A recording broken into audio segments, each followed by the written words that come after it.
Dub Zone, Captain Kayla rescues victory against the Jets. The Mariners breathe easier after shutting out the Knicks. And you're saying there's a chance? What's every team still alive in the race for the top six? And yes, we have fact-checked that as well. Hello and welcome to the Dub Zone. I'm Amy Duggan and happy to be joined today by A-League's commentator Teo Pellizzeri and two-time Ninja A-League Championship winner Teresa Polias. Great to have you guys back. Looking forward to a bit more banter today. Plenty of action over the weekend. What caught your attention? Well, it's good to see Perth dreaming big. Easy for Letters' last gasp winner for Perth was great to see. The chaos of Melbourne Victory's 4-3 win against Newcastle was irresistible on Friday night. Couldn't help but get swept up in the seesaw game. Well, let's start there, shall we, with the analysis, this 7-goal thriller between Victory and Newcastle. Melbourne Victory hosting the Newcastle Jets at the home of the Matildas. And Gielnik. And is scoring in the very first minutes. Sliding in for two. And Gielnik is making it look easy. Yanchevsky fancies a long shot. And Alana Yanchevsky is dancing, as are the Victory. And the header's in. Newcastle do get a goal back. Would you believe it? Sophie Hoban has scored off a ricochet. Gallagher! Jets level! Sheridan Gallagher makes it 3-3. Morrison scores! Kayla Morrison in the 96th minute, and Victory are going to win it. Late show from Victory. They blew a 3-0 lead, only to go and win it all over again. Yeah, 4-3 to the Victory, if you can believe it, after watching all 7 goals. Astounding, really, when you think that the Jets fought back from 3 down, only to let it go at the last gasp. Yeah, look, great character shown from the Jets, and the question for Victory is coughing up a 3-0 lead at this stage in the season. A little bit concerning. No team's ever come from 3 goals behind, 3-0, 4-1, 5-2, to win, and only twice in the league's history has a team come from 3 goals behind to draw. So Newcastle were on the verge of doing something pretty extraordinary. They absolutely were, and their captain, Cass Davis, wasn't too happy about it. I think the ball went out, so everyone kind of stopped and, ready to take a goal kick, and then the ref called it a goal, and just talking to the refs, they said it went out, so I don't understand why they gave it a goal, so we're pretty disappointed. Ball out and a foul. I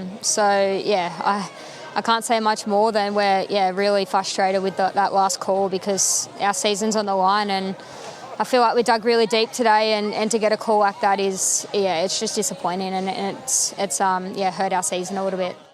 Yeah, Cass Davis letting out her frustration and a little bit of confusion, not understanding was the ball in, the ball out, but I guess that just plays that old rule, play the whistle, girls. Yeah, play the whistle, basically. Look, no matter what the refs say after, it doesn't really matter. You got to get it done in there, and at the end of the day, not enough bodies around there to stop Kayla Morrison. Teo, did you think the ball went out? No, but you see when the ball hits the net, 3 Newcastle players all turn and point at the corner taker.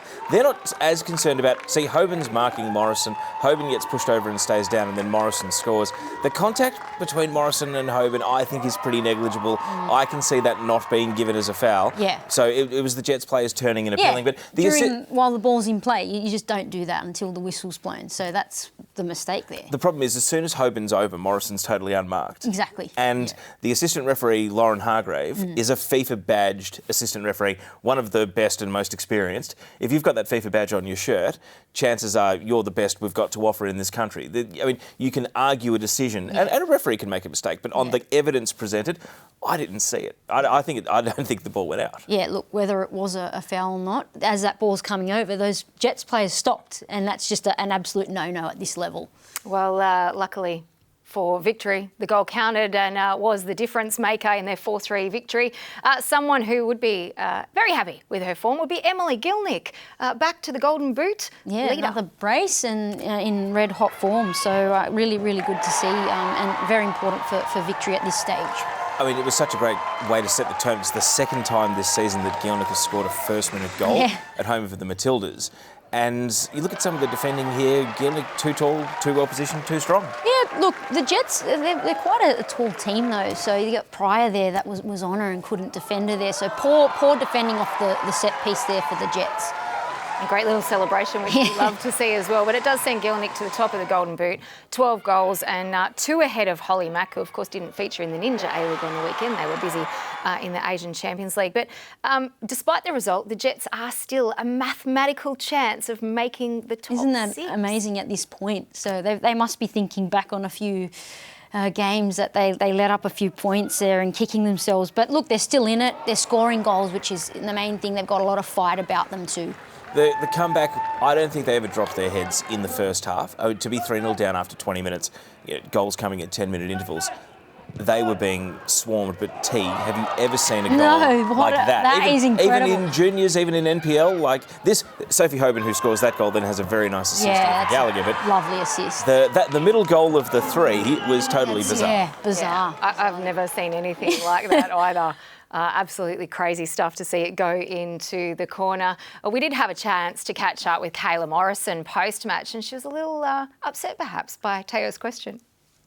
Yourself and Melbourne City were the 2 best defences in the league, and then you've both had 4-3 wins in the space of consecutive games. So what happened? Have the defences just gone a little bit off in the home stretch of the season? Okay, I would relax using that language. No, I still think we have a great defence.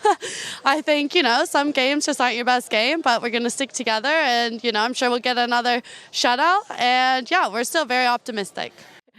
Oh, Teo, she wasn't too happy about that question. Questioning their defence. They have leaked some goals, though. Not a lot of clean sheets for the side. But Kayla in good form and good to see her scoring goals and always great for a chat. Yeah, and the point stands. City and Victory were tied on 17 goals conceded, less than a goal a game. They've both had 4-3 wins. Does it paper over the cracks when you score 4 at the other end, in both instances? Yeah, look, to me it's more the timing of when they're letting these 3 goals in at this point in the season. 3 important games to go. That's my question about it. But look, throughout the season, they've been great defensively. Well, let's move on and make our way to Coopers Stadium, where Adelaide hosted Brisbane Roar, picking up a 3-1 win and all 3 points, puts them into the top 3 and definitely set for finals now. Only it was Brisbane who kicked off the scoring. It was, yeah, a bit of a shaky start for Adelaide. Risky stuff at the back, making me question, are they getting a little overconfident here? Just uncharacteristic here. No, I think Claudia Jenkins said, I'm a Kiwi, and then all of a sudden everything's gone. No, I joke. Relax, New Zealanders. But Adelaide had mathematically been locked into finals by the results the day before, T. And when this happened, I thought, oh no, is it a mental switch off? Well, but what does it say about Adelaide that they overcame this and came back? No, it was great that they were able to do that, and they brought on some firepower off the bench to reinforce things Fiona out there. Words, Healy, 2 amazing players to be able to bring on and wreak havoc, and havoc they wreaked. Adelaide, traditionally, T, has not been the sort of team that can take this sort of liberty, though. Words coming back from injury, maybe they wanted to see something different or keep Healy's legs fresh. But Adelaide is not the sort of team you normally associate with. No. We're going to leave our big guns in reserve and everything will be just fine when we bring them on. Yeah, definitely new territory for them. But, they've had such a long season to get to this point. They've worked for this and, they're savouring it. Nothing like a super sub too that comes off the bench, makes an immediate impact, 64th minute, and backs it up with a brace in the 86th. But then we'll see the penalty. And I kind of feel a little bit for Fiona Worts here because Chelsea Dorber converts well. But Worts could have had a hat-trick. She could have, but this actually, would you believe, takes Dorber to the top of combined goals and assists this season. That's amazing, yeah. And speaking of assists, flying under the radar a little bit because around Christmas time, she wasn't even well enough coming back from her injury to be able to run. Dylan Holmes has 4 assists in the back half of the season already, and the competition leader's only on 7. Yeah, this is scary stuff. This is, to bring back a player who was out long-term injured and have her make such an immediate impact. Quality player, we know this. But that just goes to show Adelaide's on song. It does. They are on song, and they've introduced these players back at a great time. But touching on the penalty, I just think it goes to show Adelaide's team-first mentality. They're happy with whoever scores. You know, Fiona Wirtz came back. She's ecstatic with her return with a brace. And, yeah, I think they're happy for anyone to score and just score and get the job done. And they have to think about who their penalty takers are, T, because they're going to be playing Nearing finals. Finals, that's right. They're the whole package. They're getting everything ticked off. Yeah, an all-important thing to look forward to, T. Thank you for bringing that up. There was a moment just on half-time before Adelaide started scoring the goals where things got a little dicey on the sideline.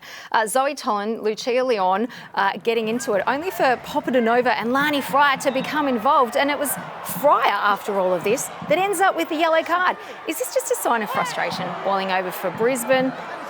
I think so. I think it tells you where their mentality's at this point in the season. Yeah, interesting. Fryer was the only one who got the red ticket there, but I think everyone sort of deserved one in that instance. But I do think it shows it's a little insight into where Brisbane are at mentally. But no, I think it's a sign of the desperation and the eagerness. But also, look at that, Zoe Tolan refusing to take a backward step. This is a young Australian player against a seasoned import international, and Popodanova has already got this reputation in the league of being a 5-round, and Zoe Tolan said, "No, you don't, not to me." And then, of course, Lucia Leon came in and flew the flag. Yeah, I like that they both had some backup from teammates. It's good to see a bit of feistiness in the games at this stage. Well, it's interesting to watch Brisbane slide because you saw the desperation there, but they really do need to address what's going on the ladder, or they could be in some trouble. How do you see the progression? Because it's Melbourne City, then it's Central Coast away for the Brisbane Roar. Tough. They go to Singapore in the international break, which actually I think could be the catalyst to bond the team and bring them together. I mean, if they get the results before they go away, that'd be. They're already in the bonus. But look, they'll go for the results before they go, definitely. I think they need something from the City game to build a bit of belief again. I think. When you say something, do you mean a draw or a win? A good performance. Do you mean a good performance? Look, a good performance. I think they need points on the board, so a draw or a win. They only had 44% possession in this game. And yes, they are down on personnel. Tameki Yallop should be back. Look, apparently it's only a minor calf strain, so should be back pretty soon. But as we know, they've been replacing a lot of the pieces as they've all slowly come back from injury. They have, and I don't think they can use that excuse anymore about personnel. I think all teams have suffered during the season. I think they just need to get the job done, build belief again, and be more composed like they were early on in the season. I was going to say Adelaide will be away this weekend. Well, yes. They take on the Victory, which is quite mouth-watering. Second versus third in the Pride Cup. Looking forward to this one. Last time they met was back in round 1, and Victory got the chocolates then, Teo. 3-2, and they only won it in the last minute, and this was perhaps the indicator that Adelaide would be competitive against the top teams, T. But little did we know about what they were about to basically show us for the rest of the season. They need this one, Adelaide, if they want to finish top 2 there. And by need, I mean they need to win. A draw even probably won't be good enough given Victory's own run. Yeah, and both teams need to keep in touch with City for that minor premiership race there. So, really mouth-watering fixture coming up. And, of course, you want to finish in the top 2 of the league because only 1 and 2 end up with the first week of finals off. Although plenty to play for, definitely. Yeah, I think so. Yeah. Anyway, this weekend, Adelaide United, Melbourne Victory in the 3rd annual Pride Cup. Emily Gielnik scored a hat-trick in Victory's 4-1 win in the corresponding match last year. Here is Gielnik now on what the Pride Cup means to her. Pride Round means to me everyone coming together, inclusivity, and ultimately it's about love, giving love, having love, who we love, what we love.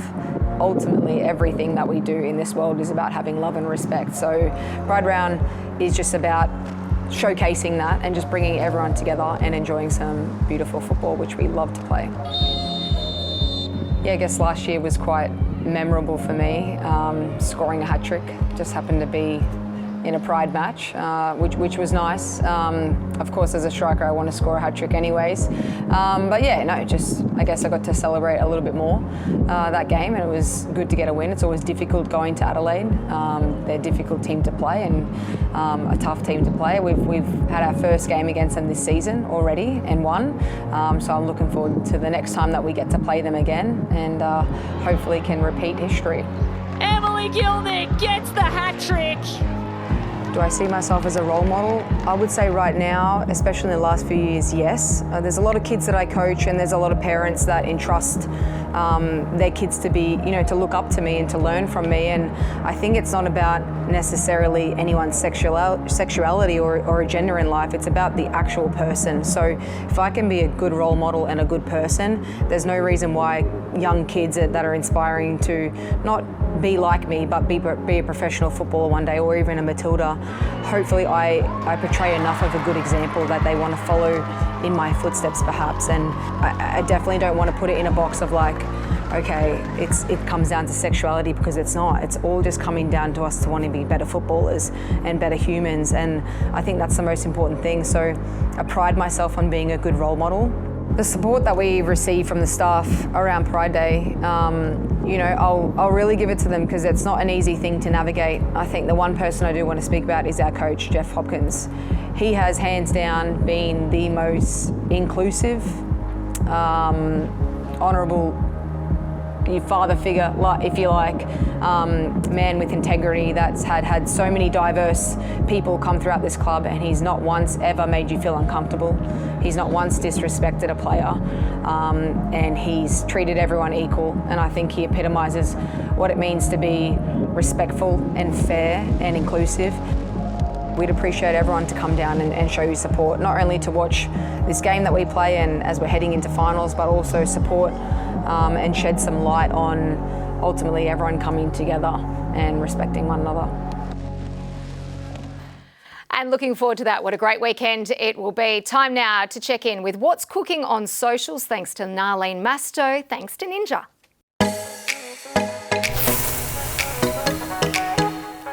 I'm Narlene Masto with what's cooking on socials and in the world of women's football.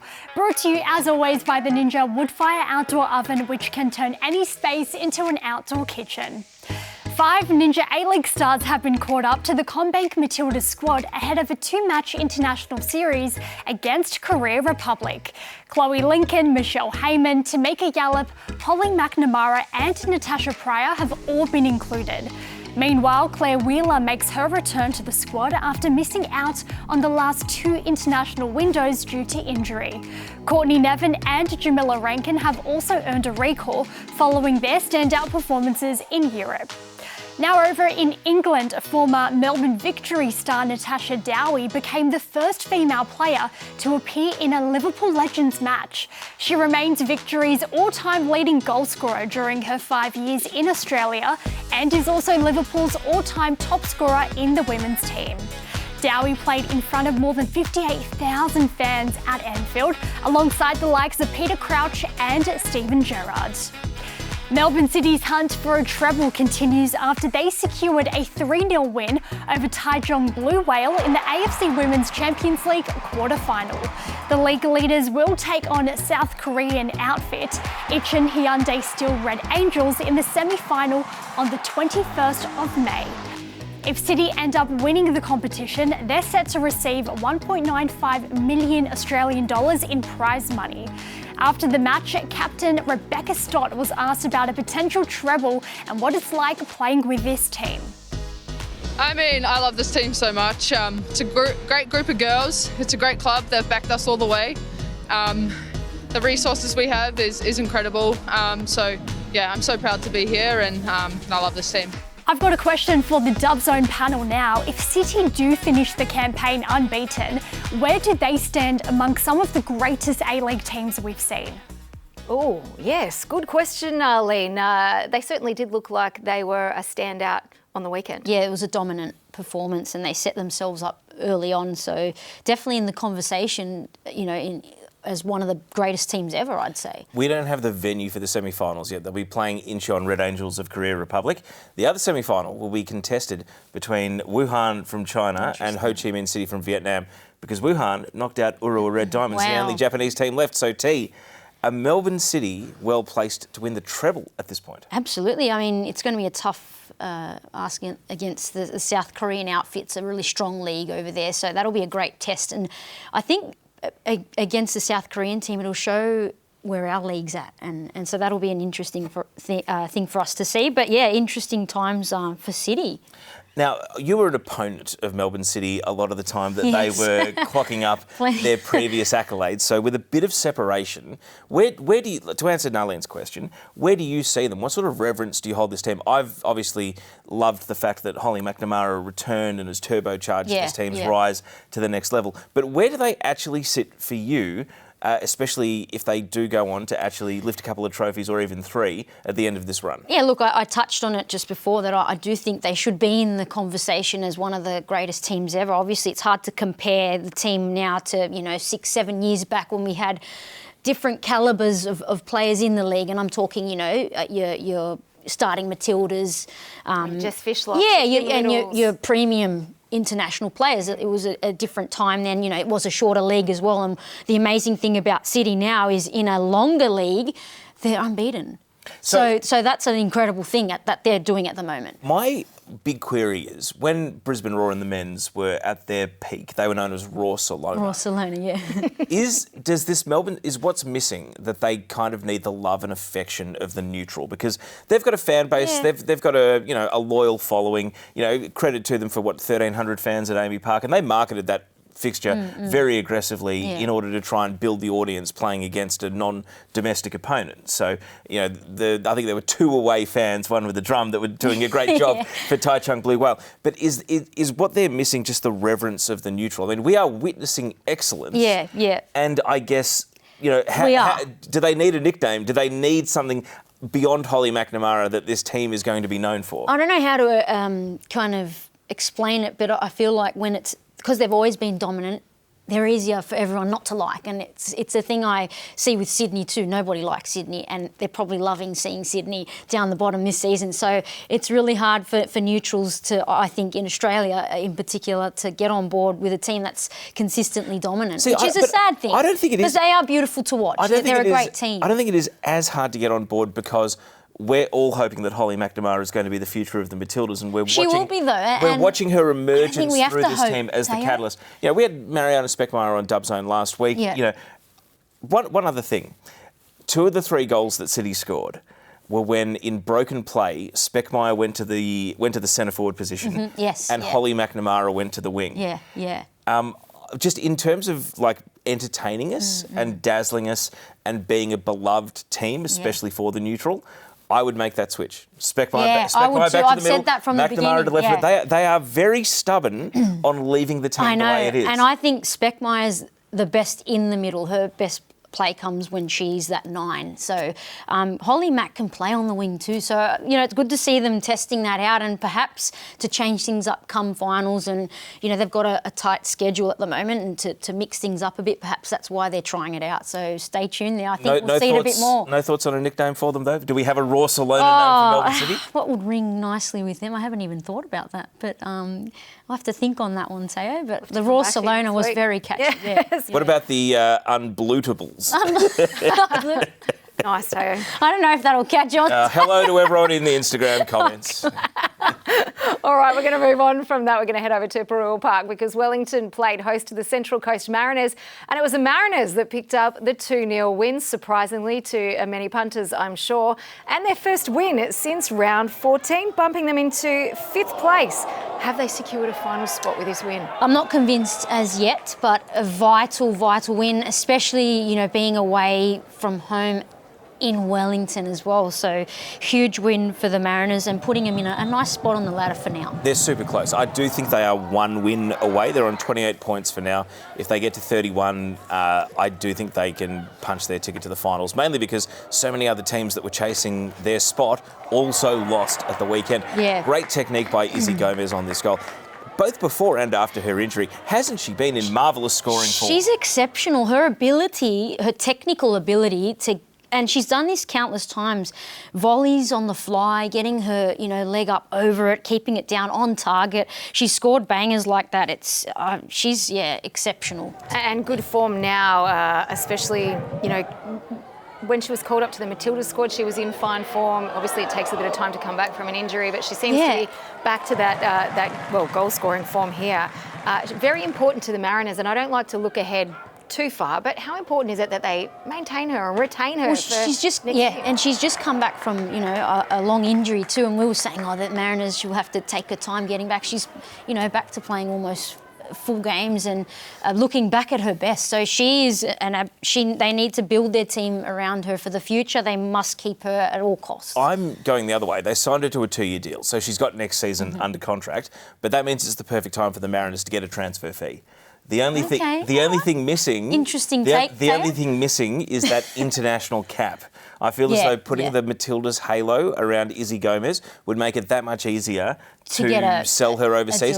And I think she was the most significant snub from the most recent squad because if her form was good enough to get called up to the Matildas, I know it was 4 games and there were, a big expanded squad for Chinese Taipei, but if she was good enough then, I think she's even better now. And to be honest, her underlying numbers last season meant that she was the best kept secret in this league heading into the campaign. And to anyone that studies the data, this form is no surprise whatsoever. And coaching masterclass from M. Husband to push Izzy Gomez up higher at the pitch because she's a natural goal scorer, she's proven. But, substantial snub from the Matildas. Do I think she's the biggest snub? No. We'll probably get into that a bit later. But who do you think was the biggest snub? I think Gielnik. She's the leader of the Golden Boot. How is she not included in that squad? That's my take on it. In place of who, I guess? Look, I don't know who in place of, but... how are you leaving? Well, that's out? only half the job, T. Come on. Come on. Give us a name. I mean, anyone really. Have a look at all the attackers. She's the leading Golden Boot. She's proving week in, week out. She's scoring 2 goals a game. How is she not included? That's my question. Would you drop Michelle Heyman for Gielnik? Or is she the top of the Ninja A-League Golden Boot? Yeah, she is. Michelle Heyman? No. Gielnik. So it's out of those two, who's in form? I think Gielnik's in better form. So there you go. That's my answer. Right, well, I'm going to bring us back to Wellington. To Michelle, because she's obviously fantastic, but if we're talking form and picking a national team based on form, Gielnik is in the best form. I'm going to drive the conversation back to Wellington because, as we've discussed, they dropped the points at home and home had been their superpower, but it doesn't get much better because they face Melbourne City this weekend. Yeah, it says a lot about them that they're dropping points at home. I think it epitomises their mental state at this stage, and I think they've just continued to slip in the competition, and the fact that they're now slipping at home just tells you they're not in a good way. I thought it was very indicative, T, that Annalie Longo a couple of weeks ago said that she doesn't want to go to New Zealand's next World Cup because the next generation will have displaced her. The problem is, statistically, Longo is putting this team on her back, and she's the one playing with the fire and the passion and the belief. And we've said this on previous editions of Dub Zone, not enough of her teammates are coming along with her. Now, Mania Elliott is probably one of the few that has. Obviously, mathematically, they are still only 2 points out of the top 6. But we've seen them almost like trying to take a 1 metre putt and miss a few weeks in a row. Is there any evidence here that they're going to defy this trend that they are in? Look, to touch on Annalie Longo, she's leading the way. There's no one's displacing her at the moment. She's absolutely pulling strings for the Knicks and showing the younger generation how it's done. But, at this stage, it's hard for me to see them get a spot in the 6th. Well, let's go from one side of Australia right to the other, or New Zealand, in fact, right to the other side of Australia and head to the Sam Kerr Football Centre, where Perth hosted the Western Sydney Wanderers and managed a win and now sit just outside the top 6. And it was a last gasp win over the Wanderers. Yeah, thoroughly deserved. They're dreaming big, Perth, and they're getting the results they need. And great to see them in contention, really close to finals. And they've got a big game against Canberra, a 6-pointer, so to speak, coming up, which can bump them up into close to the 6. This reminds me a lot of their 1-0 loss to Melbourne Victory, also in Perth earlier in the season, when Alana Murphy scored in the very last minute. It was a game that, for all intents and purposes, had panned out like a 0-0 draw. And maybe this is evidence of how much Perth have learnt that they were the ones that brought on the catalyst. Folletta comes off the bench, wins it for them in stoppage. A game which, for the most of it, had seemed doomed to finish in a draw. Yeah, and that's the thing about Perth, they never give up. And I like the belief that Stephen Peters has instilled in his team, and he's been crafty with who he's brought in and tried out, and, they've got all their big guns back and best players firing. So, it was Izzy Folletta off the bench. Folletta off the bench. Her second goal in 48 appearances, who saved the day, leaving the captain of the Wanderers, Amy Harrison, a little disappointed. When you have an inexperienced group, a lot of young players, these are the moments that are really hard to come by. You know, I think we're putting them under too much pressure as a club to perform week in, week out as starters. I don't think it's fair on them, whilst, you know, I'm sure they're happy to be playing as much as they are, and I'm happy to see them progress as much as they are. I still don't think it's fair to be putting this much pressure on them right now. So I think as a club we need to be so much better at, you know, working on them as individuals to progress as well, but also to win games, because, you know, to win games is the most important thing in football. It's a results-driven game, and where we are on the ladder is just not good enough. Amy Harrison, where they are in the ladder, not good enough, and asking for more investment into the club, and also talking about the youth players in their team feeling too much pressure. Yeah, it's kind of ironic, really, isn't it? Because how old was Amy when she debuted for the Wanderers? Young. 15, maybe? Yeah. She's called out the club here. And look, and this comes from a place where they've worked really hard this season to turn things around, to start winning games, to start scoring, and they need the club to step up to keep players at the club, to keep building on this momentum that they've worked hard to get to. And I applaud her for calling out the club as the skipper. So they announced prior to this game that Jeff Abrahams has now been retained as the permanent coach. But let's talk about player retention. Who is at the top of your list that they must retain next season in order to keep the building going, rather than have to hit reset with more even younger players again? If I had to pick one player, it'd be Amy Chisari. That's an absolute must. But my point here also is I think they need to keep everyone and avoid another major rebuild. Add a few more experienced players in, along with who they've got, because they've got a good thing going at the moment. They got 4 players recently selected in the youth team. Saveska's been fantastic. Start there? Well, I think Millie Bennett is probably one of the youngsters that Amy Harrison might be referring to about feeling the pressure of not playing in her natural position. She's a central midfielder who's been filling in as a fullback. But what about, say, you know, Atalia Yunus, who at the time was the youngest ever player in the league, a record that was broken a week later. And, you know, do you feel as though, like, the amount of game time and the amount of exposure someone like that has received is fair on her at her age?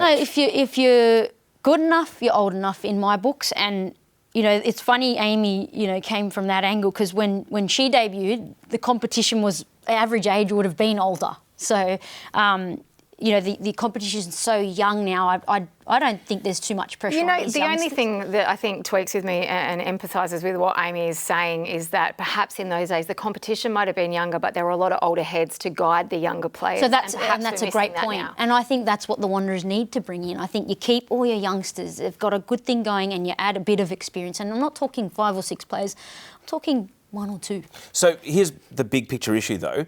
FIFA has decided that they want the Under-17 Women's World Cup every year, which means that Australia's going to be trying to qualify for it every year. They've doubled the number of Under-17 Women's World Cups. Yes, Australia's got its performance gap report, which said between the age of 20 and 23 is where we need the most work, more investment, Under-23 national team. I couldn't agree more. But world football is trending in a direction that doesn't suit Australia's needs. And how does that make both of you feel when you hear that, if anything, FIFA, the world governing body, is putting the emphasis on getting even more exposure at the World Cup stage at a younger age? It does surprise me that it's so young. I did think it'd be that under-23s gap there, where there's so many players in that no man's land, so to speak. But and that's where Australia, I feel, needs it. And so it does give them a lot of exposure at the international level, and to know what it's like to be in that environment and play against quality opposition early in your career, which should set you up better when you come back to Australia to play in the league like we have here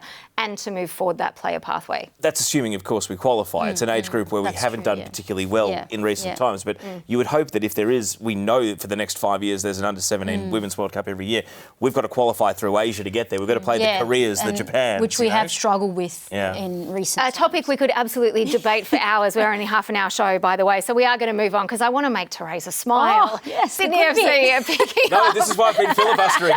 Just quickly through this What are you avoiding, Teo? Come on, let's talk about it. Sydney FC picking up a 1-0 win over Canberra United and at McKellar Park, which is usually a tough road trip, but they got the job done and they cling to hope. Macca Hawkesby sealing it with the goal there. Yeah, and funny, ever since I put that scratch through finals, they're in winning games. But a great performance from Sydney, and Macca Hawkesby on the score sheet again. She'd be thrilled, and things looking good for Sydney. Teo? Going into a Sydney derby, where of course we know they haven't conceded a goal since 2019, and they have won 9 of the last 10 Sydney derbies. The other was a 0-0 draw. They've got Perth at home after that. Are you willing to unscratch them? I'm not unscratching at this point. I'm going to, because ever since I scratched, they're winning their games. So I should have scratched them earlier and they'd be minor premiers. It would be absolutely remarkable if Sydney managed to fight their way back into the top 6, and I nearly back them for another win if they do that, by the way. OK, let's talk about Canberra, though, because they've been on a bit of a winning drought, Teo. Yeah, 6 without a win. They just can't score, T. Yeah. I mean, they did look in this game like they had scored with a goal line chance from a set piece. Madison Asen that couldn't quite get over the line. It's funny because they got into that ding-dong shootout with Western United, 4-3 loss, led 3 times, but all of that just evaporated and went away in this game. They've just been inconsistent, and look, they were really dangerous off corners in particular in this game, and the ball just wouldn't go in. It was quite astonishing, but unlucky in that regard. But just Canberra this season, just too inconsistent for me. Clean sheet for Jasmine Black as well. I know she's been a bit of a revelation since coming in, and rewarded with a young Matildas call-up as well. Yeah, great to see for her. And like I said, that game, particularly last round, really put her on the map, I think. Well, Canberra will have a good run home because they've got Perth away, Wellington at home, and then the Wanderers. So there is a chance for them to pick up some points. But let's see where they've landed on the ladder right now. We know Melbourne City sitting up the top on 43 points there, and still a game in hand, of course. Victory coming in second. Adelaide United on 39 points. And then there's a big drop-off, isn't there? 10 points down to 4th. Western United still clinging on. Central Coast and Brisbane making up the top 6.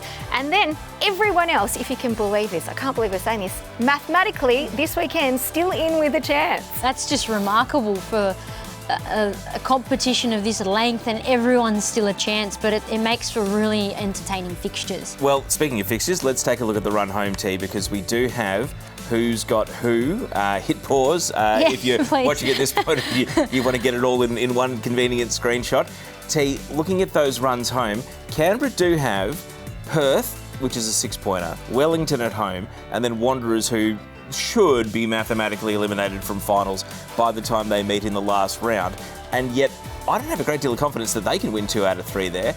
Is there anyone on that list who you can definitively say, from Brisbane down, will win 2 out of 3 in order to punch their ticket to the finals? Look, how long can we pause the screen for? But what I'm noticing is that everyone's sort of beating everyone, bar the top 3 hardest to beat. Obviously, That's my point, though. I think is Sydney with Wanderers, Perth at home, and then Adelaide away will be tough. That'll be very tough, But do you think that they might actually? I mean, 2 wins is enough. They probably need to win all 3. I'm not saying anything about Sydney. I'm not jinxing them.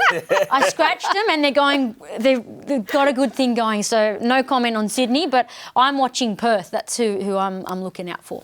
All right, well, let's take a look at what is coming up, because you don't have to wait very long, luckily.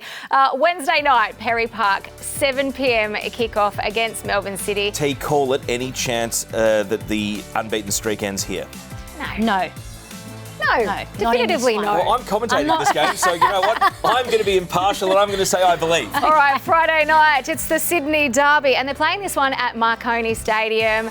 10 Play Paramount Plus will have you covered if you can't be there. Kick-off for that one at 7 p.m. Then Saturday, 4:50 p.m, Amy Park. Look at this, 2 versus 3. This is the one to lock in for, and could have connotations on the ladder for that extra week off come end of the season. Then we head over to the Sam Kerr Football Centre for Perth Glory hosting Canberra United. Long road trip, that one. Sunday, just settle in. Have lunch, have a kipper, and then settle in for the afternoon, because Burrell Park, Wellington Phoenix hosting Melbourne City again. Geez, they've got a big week coming up. 4 p.m, you can watch the Jets and Western United face off. And then at 5:45, nice family-friendly time there at Industry Group Stadium, Central Coast Mariners taking on the Brisbane Roar. So big weekend for the Roar and big weekend for Melbourne City, but we shall know more after these results, Teo. I think if the Roar can win one of these next 2, T, they will be sitting pretty ahead of the chasing pack. But if they can't get anything off City, if they can only draw or even lose away to the Mariners, then it's going to be on for young and old in the final couple of weeks of the season. Yeah, well, City will be on notice too because the 2v3 is going to catch my eye. Victory Adelaide, so things are heating up at the top as well. Will be wonderful on Saturday night, but plenty of Ninja A-League football coming our way. A big thank you to Teo Pellizzeri, Teresa Police for their insight, input and banter as always. I love being here with you two and love it when you guys join us as well. Make sure you tune into Paramount Plus and 10 Play for all the games that you can't get your bum on a seat for, and we'll be back for Dub Zone, same time, same place next week.